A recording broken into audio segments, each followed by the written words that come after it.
What these men did care about was power politics. They dreamt of kicking out the British and turning India French. Anglo-French rivalry here and elsewhere led inevitably to war. The decisive conflict broke out in 1755. It lasted for 7 long years.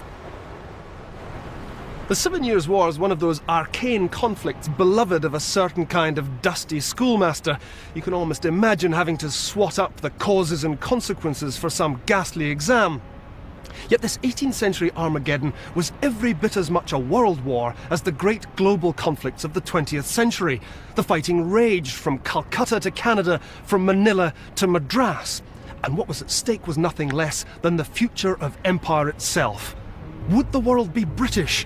Or would it, like Pondicherry, be French?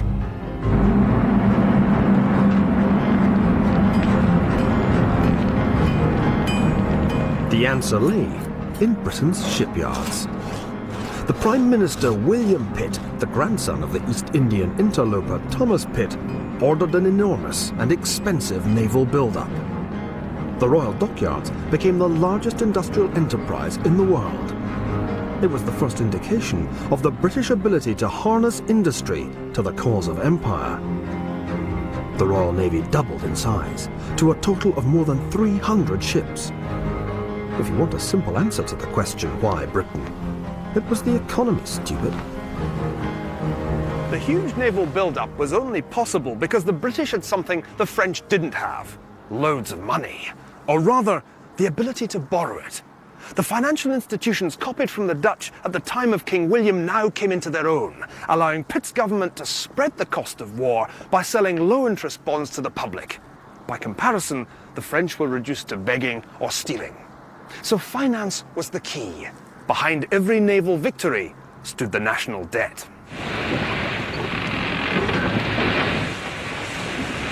The sheer number of British ships made a permanent blockade of France possible. By 1759, the Royal Navy was in a position to intercept and destroy the French battle fleet.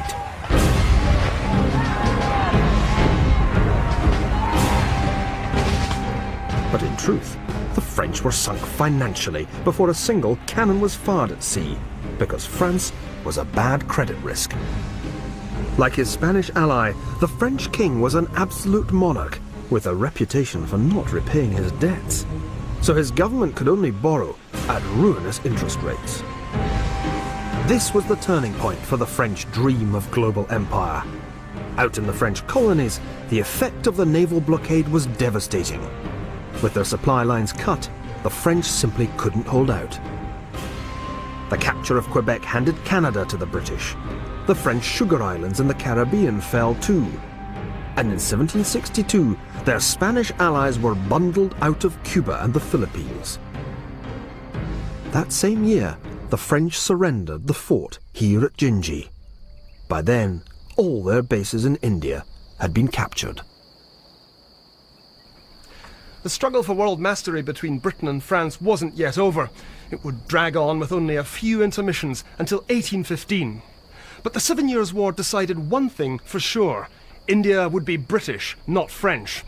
And that gave Britain what for 200 years would be the jewel in its imperial crown, a huge market for British trade, and an apparently inexhaustible reservoir of military manpower. Indeed, India was more than a mere jewel.